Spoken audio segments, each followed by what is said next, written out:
Hello friends, എല്ലാവർക്കും നമസ്കാരം. നിങ്ങളേവരും കാത്തിരിക്കുന്ന അലീനയുടെ ഇന്നത്തെ വിശേഷത്തിലേക്ക് എല്ലാ കൂട്ടുകാർക്കും സ്വാഗതം. എല്ലാവർക്കും നല്ലൊരു ദിവസം ആശംസിച്ചുകൊണ്ട് തന്നെ വിശേഷത്തിലേക്ക് കിടക്കാം. ലൈക്ക് ചെയ്യാനും ഹൈപ്പ് ചെയ്യാനും ഒന്നും മറക്കരുത്. തുടങ്ങുമ്പോൾ തന്നെ കാണിക്കുന്ന സീൻ എന്ന് പറഞ്ഞിട്ടുണ്ടെങ്കിൽ നമ്മുടെ അലീന കിച്ചണിൽ കയറി ഒരു ചായ ഇടുകയാണ്. പൗലോസ് വന്നു കഴിഞ്ഞപ്പോഴത്തേക്ക് നമ്മുടെ അലീന കിച്ചണിലുണ്ട്. പൗലോസിന് ഇഷ്ടപ്പെടുവോ? പൗലോസിന്റെ അല്ലേ കിച്ചണ്, പൗലോസിന് ഏതാണ്ട് തീരെ എഴുതി കൊടുത്ത പോലെ അല്ലേ നമ്മുടെ സ്റ്റാൻലി. അപ്പം അതുകൊണ്ട് തന്നെ പൗലോസിന്റെ കിച്ചൺ ആയതുകൊണ്ട് അവിടെ പെട്ടെന്ന് അലീനയെ കണ്ടപ്പോഴത്തേക്ക് നമ്മുടെ പൗലോസ് അങ്ങ് ഷോക്കായി പോയി. അങ്ങനെ പൗലോസിനെ കണ്ടത് നമ്മുടെ അലീന ഗുഡ് മോർണിംഗ് പൗലോസ് ചേട്ടാ എന്നൊക്കെ പറഞ്ഞ് ഭയങ്കര സന്തോഷത്തോടു കൂടി തന്നെ സംസാരിക്കാൻ ശ്രമിക്കുകയാണ്. പക്ഷെ പൗലോസ് മുഖമൊക്കെ അങ്ങ് വീർപ്പിച്ച് കിട്ടി. എന്തോ നമ്മുടെ അലീനയെ ശത്രുവിനെ കാണുന്ന പോലെ തന്നെയാണ് കേട്ടോ അപ്പോഴും കാണുന്നത്. അങ്ങനെ നമ്മുടെ പൗലോസ് വന്ന് കയറി പാത്രമൊക്കെ കഴുകാൻ തുടങ്ങി. എന്നിട്ട് ഒരു ചായ ഇട്ട് നമ്മുടെ പൗലോസിന് കൊടുത്തു. ദേ ചായയാന്ന് പറഞ്ഞു. അപ്പൊ നമ്മുടെ പൗലോസ് അത് മേടിച്ചില്ല കേട്ടോ. പൗലോസിനോട് ചോദിച്ചു, ഇതെന്താ ചായ മേടിക്കാത്തത്? ഞാനൊരു ചായ ഇട്ട് തന്നിട്ട് എന്ത് പറ്റി? ഇതൊരു മര്യാദയാണോ? എനിക്ക് വേണ്ടാന്ന് പറഞ്ഞാൽ വേണ്ട, അത്ര തന്നെ. എന്നെ എന്തിനാ വെറുതെ നിർബന്ധിക്കുന്നത് എന്ന് പറഞ്ഞ് എന്താ പറയാ ദേഷ്യത്തിൽ ഇങ്ങനെ സംസാരിക്കുക. അപ്പൊ നമ്മുടെ അലീന പറഞ്ഞു, എന്തിനാ പൗലോസ് ചേട്ടാ എന്നോട് ഇങ്ങനെ വഴക്ക് കാണിക്കുക? നമ്മള് കിച്ചണില് ഒരുമിച്ച് പണി എടുക്കേണ്ടവരല്ലേ? അപ്പൊ പിന്നെ എന്തിനാ വെറുതെ ഇങ്ങനെ വഴക്കുണ്ടാക്കുന്നത്? എനിക്ക് ചായ വേണ്ട, അത്ര തന്നെ. ഓ, അപ്പൊ പൗലോസ് ചേട്ടൻ കോംപ്രമൈസ് ആകാൻ സാധ്യതയില്ലല്ലേ? ഇല്ല, സാധ്യതയില്ല. എന്നിട്ട് നമ്മുടെ പൗലോസ് ഇതൊന്നും മൈൻഡ് ചെയ്യാതെ വീണ്ടും പാത്രമൊക്കെ കഴുകാണ് കേട്ടോ. നമ്മുടെ അലീന അവിടെ നിപ്പുണ്ട് എന്ന് പോലും പൗലോസ് ഓർക്കുന്നില്ല. അങ്ങോട്ടും ഇങ്ങോട്ടും ഒക്കെ ദേഷ്യപ്പെട്ട് സാധനങ്ങളൊക്കെ എടുത്തു വെക്കുന്നു. എന്നിട്ട് ചായ ഇടുകയാണ്. അപ്പൊ നമ്മുടെ അലീന ചോദിച്ചാൽ, അല്ല പൗലോസ് ചേട്ടന്റെ ഉദ്ദേശം എന്താ? എനിക്കറിയാമല്ല എന്നിട്ട് ചോദിക്കുക. അല്ല, ഞാൻ ചായ തന്നപ്പോ വേണ്ടാന്ന് പറഞ്ഞു, എന്നിട്ട് ഇപ്പൊ ചായ വെക്കുന്നു. എന്താ പൗലോസ് ചേട്ടാ ഇത് എന്ന്. എന്നിട്ട് നമ്മുടെ അലീന ചായയുടെ അതായത് ആ ഗ്യാസ് അങ്ങ് ഓഫാക്കി. എന്നിട്ട് ചോദിച്ചു, ഞാൻ പറയുന്ന ഒന്നും അല്ല പൗലോസേട്ടൻ കേൾക്കണില്ലേ? പൗലോസേട്ടൻ പൊട്ടനൊന്നും അല്ലല്ലോ. അത് പിന്നെ ഞാനിപ്പോ ഒരു ചായ ഇടുവല്ലേ, ഞാൻ ചായ ഉണ്ടാക്കാൻ ആരോടൊക്കെ ഇനി അനുവാദം ചോദിക്കണം? അത് പിന്നെ ഞാനൊരു ചായ ഇട്ട് തന്നല്ലോ, എന്നിട്ട് അത് പൗലോസേട്ടന് വേണ്ടല്ലോ.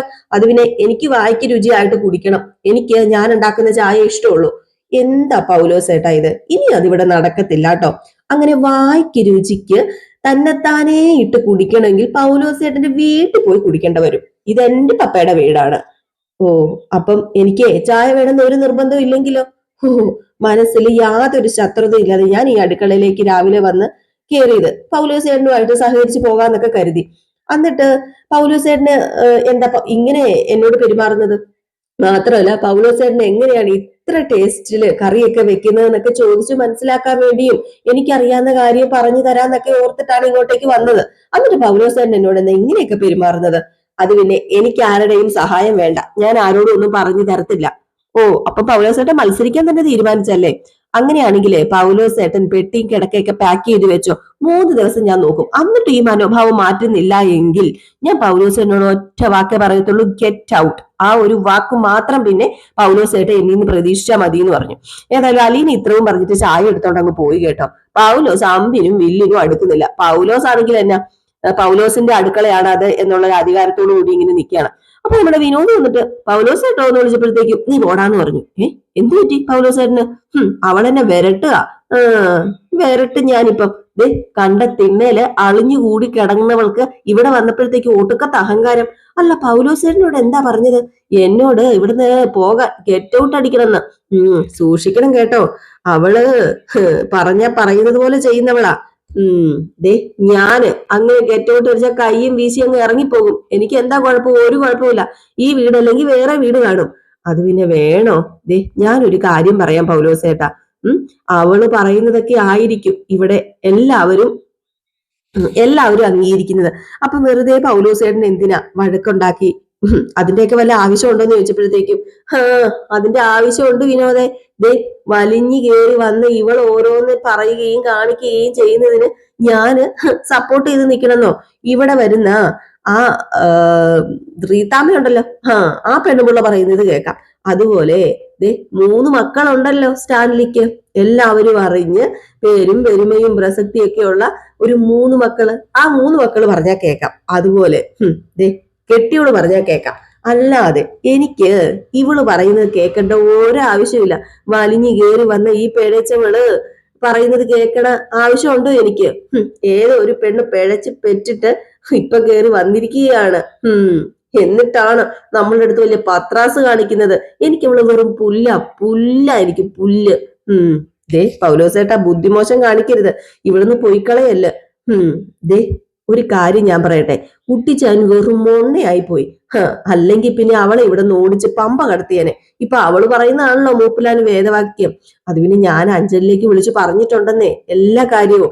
അവരെല്ലാവരും ആകെ ചുട്ടു പഴുത്ത് പുകയും വാശിയും വൈരാഗ്യം ഒക്കെ ആയിട്ട് ഇരിക്കുക. കേണൽ സാറിന്റെ ഭാര്യയുടെ ആങ്ങളമാരുണ്ടല്ലോ, അവരെല്ലാവരും കൂടി ഇങ്ങോട്ടൊരു ഒറ്റ വരവ് വരും. അന്ന് തീരും എല്ലാവരുടെയും സൂക്കേട്. അന്ന് ആന്റപ്പേട്ടനും കൂടെ നിന്നാ മതിയായിരുന്നു നമ്മുടെ കൂടെ. ദേ ആന്റപ്പേട്ടനുണ്ടല്ലോ, വെള്ളം പൊങ്ങിയാലും താന്നാലും അതിന്റെ മേലെ നിക്കത്തുള്ളൂ. എന്നാലും ശരി, ഈ പൗലോസ് അവരുടെ മുമ്പിൽ തോറ്റു കൊടുക്കാൻ തീരുമാനിച്ചിട്ടില്ല. അവള് ഇവിടെ വരുന്നത് വരെ ഈ വീടൊരു സ്വർഗമായിരുന്നു. അവൾ ഇതിനകത്തൊരു നരകം പണിഞ്ഞുകൊണ്ടിരിക്കുക എന്ന്. ഇതിൽ ഇതൊക്കെ കഴിഞ്ഞിട്ട് പിന്നെ കാണിക്കുന്ന സീൻ എന്ന് പറഞ്ഞാൽ നമ്മുടെ ഔതക്കുട്ടിയും അതുപോലെ സ്റ്റാൻലിയും കൂടെ സംസാരിക്കുന്ന സീനാണ്. അങ്ങനെ നമ്മുടെ ഔതക്കുട്ടി പറയൂ, ഈ രാവിലെ ഉള്ള നടപ്പേ നിന്റെ ഇപ്പോഴത്തെ ആരോഗ്യത്തിന് നല്ലതാടാ. അതെന്താ എന്റെ ആരോഗ്യത്തിന് ഇത്രയ്ക്ക് കുഴപ്പം? അല്ല, രാവിലെ നടക്കാൻ പോയിട്ട് തിരിച്ചു വന്നപ്പോ ക്ഷീണം കാണിച്ച അപ്പച്ചനല്ലേ, ഞാനല്ലല്ലോ. ഓ അയ്യോടാ, നിന്റെ പ്രായത്തിലുണ്ടല്ലോ ലാലിച്ച, ഞാൻ പറമ്പി പണി എടുത്തിരുന്നത് പോലെ നീ എടുക്കണമെങ്കിലേ നീ ഇച്ചിരിയും കൂടെ മൂക്കണം. ദേ എന്റെ പ്രായം എന്നതാന്നാ നീ വിചാരിച്ചത്? ഇട്ടാ വട്ടത്തിൽ കൂടെ രണ്ടു ചുറ്റീന്നും പറഞ്ഞുകൊണ്ട് നീ എന്നെ അളക്കാൻ നിക്കല്ലേ ലാലിച്ച. ആയിക്കോട്ടെ അപ്പച്ച, ഞാനൊന്നും പറയുന്നില്ല. അപ്പച്ചന് നല്ല ആരോഗ്യമുണ്ട്, പോരെ. അത് പിന്നെ ലാലിച്ച, നീ ഒരേ ഇരിപ്പിലുള്ള കുടി അങ്ങ് നിർത്ത്. 1-2 സ്മോൾ ഒരു ദിവസം അടിക്കുകയാണെ കുഴപ്പമില്ല. പണ്ടത്തെ പോലെയല്ല, ഉത്തരവാദിത്വം കൂടി കൂടി വരികയാണ്. അത് നീ മറക്കരുത്. എല്ലാ ദിവസവും വ്യായാമം ചെയ്ത് നടക്കുന്ന ചെറുപ്പക്കാര് പിള്ളേർക്ക് പോലും ഇപ്പൊ അറ്റാക്ക് വന്നുകൊണ്ടിരിക്കുക. അതൊക്കെ ഞാൻ പ്രത്യേകിച്ച് പറയേണ്ട ആവശ്യമില്ലല്ലോ. അതുകൊണ്ട് അപ്പച്ച ഞാൻ 2 കൂടുതൽ അടിക്കുന്നത്. അറ്റാക്ക് വരത്തില്ല. ഓ ദാ കിടക്കുന്നു, ഞാൻ ആരോടായി പറയുന്നത്. അപ്പോഴത്തേക്ക് നമ്മുടെ അലീന ചായയൊക്കെ ആയിട്ട് വരികയാണ് കേട്ടോ, രണ്ടുപേർക്കും കൊടുക്കാനായിട്ട്. ഈ സമയം നമ്മുടെ ഔദ്യോഗിക്കുട്ടി പറഞ്ഞു, ആ പൗലോസ് കറക്റ്റ് സമയത്ത് തന്നോണ്ടിരുന്ന ചായയായിരുന്നു, ഇനിയിപ്പൊ സമയത്തൊക്കെ കിട്ടുവോ? അപ്പൊ നമ്മുടെ അലീന, വല്യപ്പച്ചാ, ഞാനൊരു തമാശ പറഞ്ഞല്ലേ മോളെ. അല്ല, ആ ചിന്നമ്മയുടെ ചായ ഇങ്ങ് തന്നെ, കണ്ടു കഴിഞ്ഞപ്പോഴേ വയറ്റിലൊരു ആന്തല്. ശരി ശരി, ഈ ചിന്നമ്മയുടെ ചായ ഇപ്പം വേണം, ഇന്ന കുടിക്കാൻ പറഞ്ഞിട്ട് കൊടുത്തു. അങ്ങനെ നമ്മുടെ സ്റ്റാലിലേക്കും ചായ കൊടുത്തു കേട്ടോ. എന്നിട്ട് നമ്മുടെ അലീന ഇവര് ചായയൊക്കെ ഇങ്ങനെ കുടിക്കുന്ന നോക്കി ഇങ്ങനെ ആസ്വദിച്ച് നിൽക്കാം. ചായ കുടിച്ച ഉടനെ നമ്മുടെ ഔതക്കുട്ടി പറഞ്ഞു, ഈ ചായ ഇതുപോലെ ഒത്തു വന്നെന്ന എനിക്ക് ഇപ്പോഴും അതിശയം. എന്റെ ലാലിച്ച, ഇവളെ എപ്പ ചായ ഇട്ടാലും നിന്റെ അമ്മച്ചിയുടെ ചായയുടെ അതേ രുചിയാണ് കേട്ടോ, അതേ കൈപുണ്യം. ഈ മുഖലക്ഷണമൊക്കെ ഒത്തു വരുന്നത് പോലെയാണോ ഈ കൈപുണ്യവും ഒത്തു വരുവോ? അതെനിക്കൊരു എത്തും പിടിയും കിട്ടാത്തൊരു കാര്യം.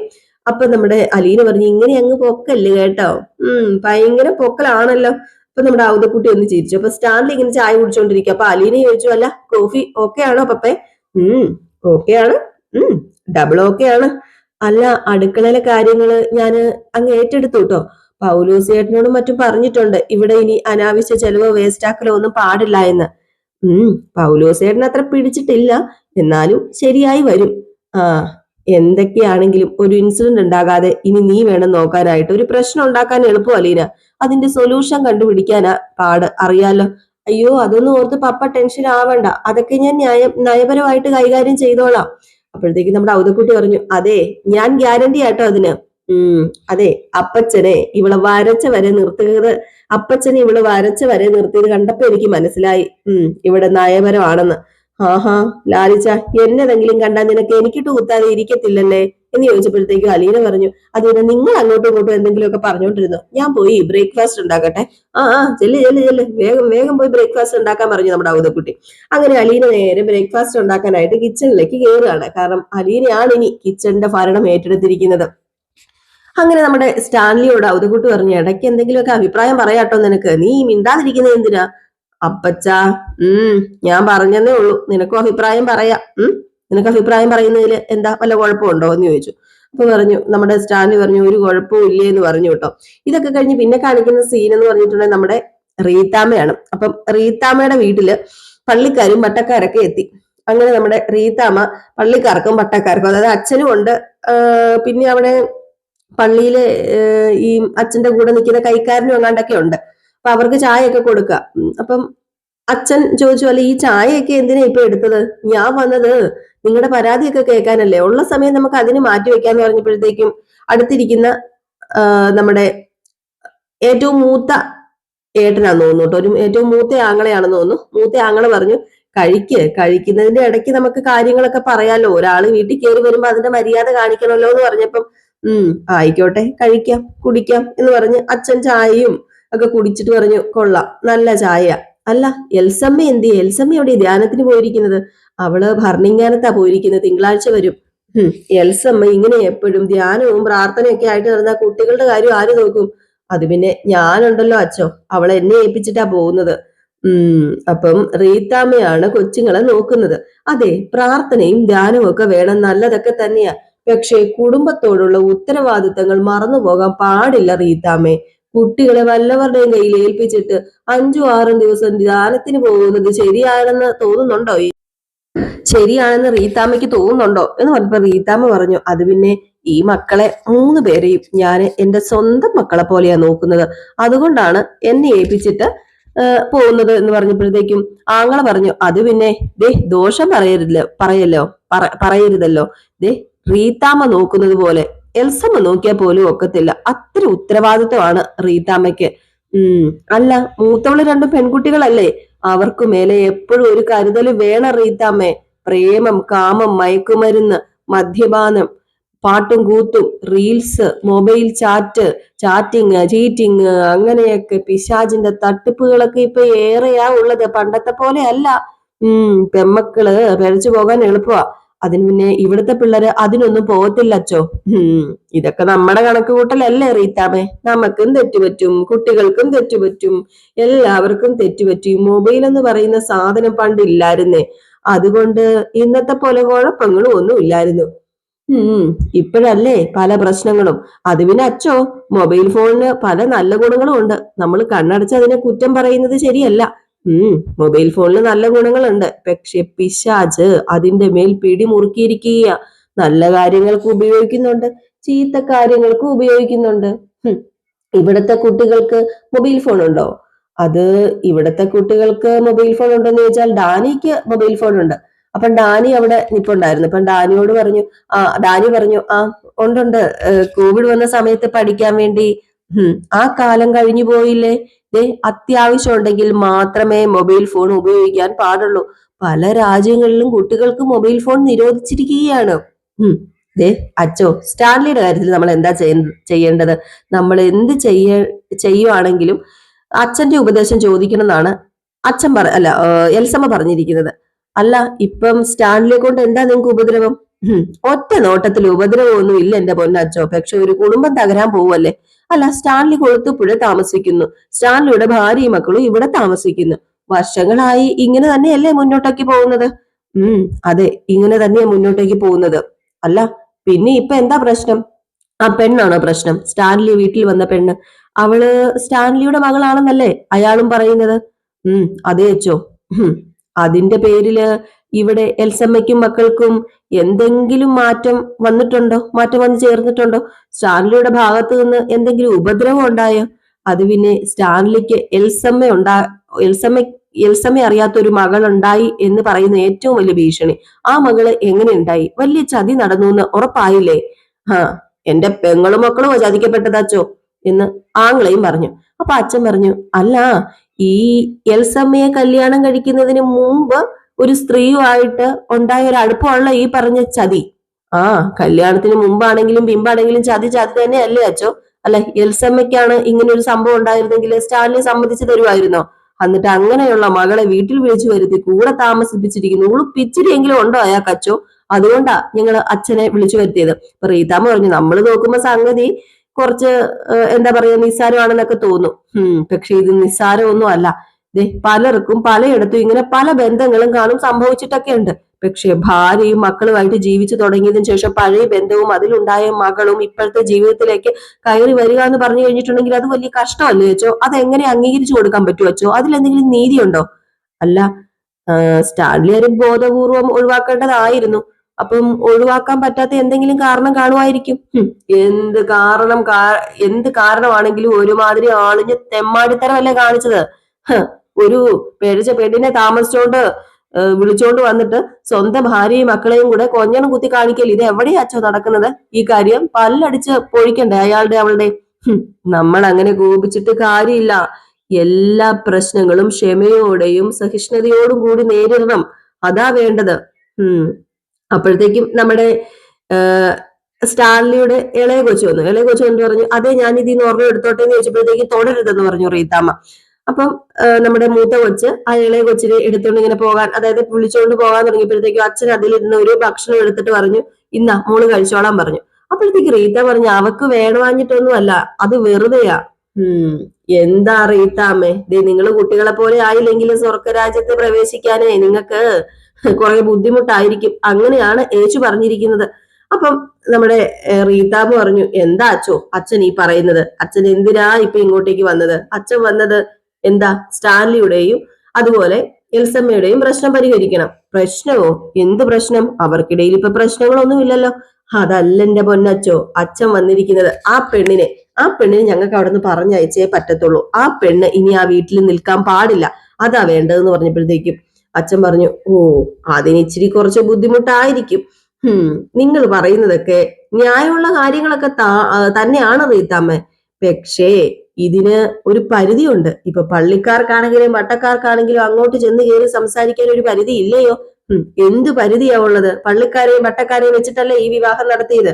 എൽസമ്മയും സ്റ്റാൻലിയുമായിട്ടുള്ള വിവാഹം അത് രണ്ടു കുടുംബക്കാരും പള്ളിക്കാരും എല്ലാവരും ഇടവകക്കാരൊക്കെ ചേർന്ന് നടത്തിയതല്ലേ. അപ്പം നിങ്ങൾക്കും ഇതിന്റെ ഉത്തരവാദിത്വം ഇല്ലേ അച്ചോ?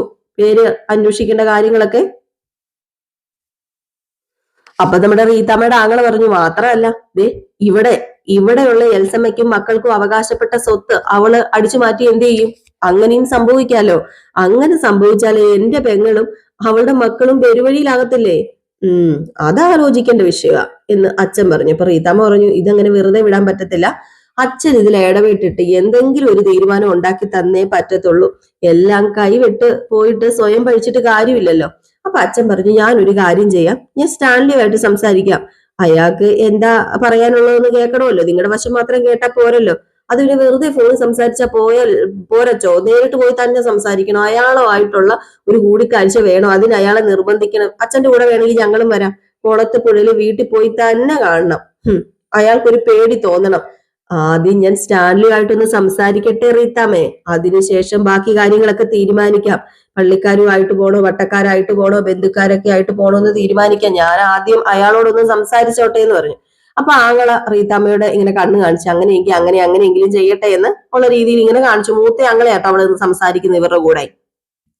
പിന്നെ കാണിക്കുന്ന സീൻ എന്ന് പറഞ്ഞിട്ടുണ്ടെങ്കിൽ നമ്മുടെ പൗലോസും വിനോദും ആന്റപ്പനും ഒക്കെ ചേർന്നിട്ട് സാധനം മേടിക്കാൻ പോകാൻ തുടങ്ങുക. അപ്പൊ ആന്റപ്പന് പൗലോസിനെയും വിനോദിനെയും വെയിറ്റ് ചെയ്ത് നിൽക്കുക കേട്ടോ. അപ്പൊ അവർ ഇച്ചിരി വൈകിയപ്പോഴത്തേക്കും ആന്റപ്പൻ പറയും, കുറെ നേരമായില്ല ഞാനിവിടെ വെയിറ്റ് ചെയ്തിരിക്കുന്നു, നിങ്ങൾ എവിടെയായിരുന്നു ചോദിച്ചപ്പോഴത്തേക്കും പൗലോസ് പറഞ്ഞു, എന്റെ പൊന്ന ആന്റപ്പൻ ചേട്ടാ, ആന്റപ്പൻ ഇവിടെ സൂപ്പർവൈസറിന്റെ പണി ചെയ്താൽ മതി, ഞങ്ങൾക്ക് അങ്ങനെയല്ല, ഞങ്ങൾക്ക് ഇവിടുത്തെ പണിയൊക്കെ തീർത്തിട്ട് ഇറങ്ങാൻ പറ്റത്തുള്ളൂ എന്ന് പറഞ്ഞു. അപ്പോഴത്തേക്കും പെട്ടെന്ന് വിനോദ് പറഞ്ഞു, നിങ്ങൾ എന്തിനാ ഈ വഴക്ക് കൂടുതൽ രണ്ടുപേരും കൂടി, നമ്മൾ മൂന്നുപേരും ഒരുമിച്ച് നിൽക്കേണ്ട ആൾക്കാരല്ലേ എന്നിങ്ങനെ ചോദിക്കാൻ തുടങ്ങിയപ്പോഴത്തേക്കും അതിനിപ്പോ ഇവിടെ എന്താ ഉണ്ടായ എന്ന് ആന്റപ്പൻ ചോദിച്ചപ്പോഴത്തേക്കും നമ്മുടെ വിനോദ് പറയാൻ വന്നു. അലീനയുടെ കാര്യം പറയാൻ വന്നതും അലീന വരുന്നത് കണ്ടിട്ട് പെട്ടെന്ന് പൗലോസ് വായി കയറി അങ്ങോട്ട് പിടിച്ചിട്ട് ഒരു ചെറിയൊരു വായിക്കകത്ത് ചെറിയൊരു അടി കൊടുത്തു വിനോദിന്റെ. എന്നിട്ട് പറഞ്ഞു, വലിയൊരു കൊതുകാണെന്ന് പറഞ്ഞു. അപ്പം അലീന വന്നു കേട്ടോ. അലീന വന്നിട്ട് ചോദിച്ചു, എന്ത് പറ്റി മൂന്നുപേരും ഇവിടെ നിൽക്കുന്നതെന്ന് ചോദിച്ചപ്പോഴത്തേക്കും ആന്റപ്പൻ പറഞ്ഞു, അത് പിന്നെ ഞങ്ങൾ സാധനങ്ങളൊക്കെ മേടിക്കാൻ പോകാൻ വേണ്ടി തുടങ്ങായിരുന്നു എന്ന് പറഞ്ഞു. അപ്പം പൗലോസ് ചോദിച്ചു, അല്ല എന്താ കുഞ്ഞിന് വേണ്ടതെന്ന് ചോദിച്ചു. അപ്പൊ അലീന പറഞ്ഞു, ഇവിടെ സാധനങ്ങൾ മേടിക്കാൻ പോകുമ്പോഴേ എനിക്ക് കുറച്ച് കാര്യങ്ങളൊക്കെ നിങ്ങളോട് പറയാനുണ്ട്. പലചരക്ക് സാധനങ്ങളും പഴങ്ങളും പച്ചക്കറികളും ഒക്കെ മേടിക്കുമ്പോഴത്തേക്ക് എല്ലാത്തിനും ഒരു കണക്ക് വേണമെന്ന്. അപ്പൊ പെട്ടെന്ന് പൗലോസ്, അതെ സമയമില്ല, പെട്ടെന്ന് പോകാം, ഇന്ന് ആ പലചരക്ക് കടക്കാരന്റെ മോളുടെ കൊച്ചിന്റെ എങ്ങാണ്ട് ആദ്യ കുർബാനയോ മാമോദിസയോ എങ്ങാണ്ടാന്ന് പറഞ്ഞു കഴിഞ്ഞപ്പോഴത്തേക്കും ആന്റപ്പൻ ചോദിച്ചു, അതിന് മക്കളൊന്നും അവിടെ ഇല്ലല്ലോ, മക്കളെല്ലാം പുറത്തല്ലേ അവരുടെ, പിന്നെ എങ്ങനെയാ മാമോദിസയും ആദ്യ കുർബാനയും ഒക്കെ ആവുമെന്ന് പറയുമ്പോഴത്തേക്കും അപ്പന്റെ ആദ്യ കുർബാന എന്നുള്ള രീതിയിൽ ഇങ്ങനെ പൗലോസ് പറയാൻ തുടങ്ങി. അലീനയ്ക്ക് ദേഷ്യം വന്നിങ്ങനെ നോക്കി അലീന നിൽക്കുകയാണ്. ഏതായാലും കാത്തിരുന്ന് തന്നെ കാണാം എന്താ സംഭവിക്കാൻ പോകുന്നത്. അപ്പൊ ഈ ഒരു ഭാഗം കാണിച്ചിട്ട് ഇന്നത്തെ വിശേഷം അവസാനിക്കുന്നത്. അപ്പൊ എല്ലാവരും കാത്തിരിക്കുക, ലൈക്ക് ചെയ്യാനും ഹൈപ്പ് ചെയ്യാനും ഒന്നും മറക്കരുതേ.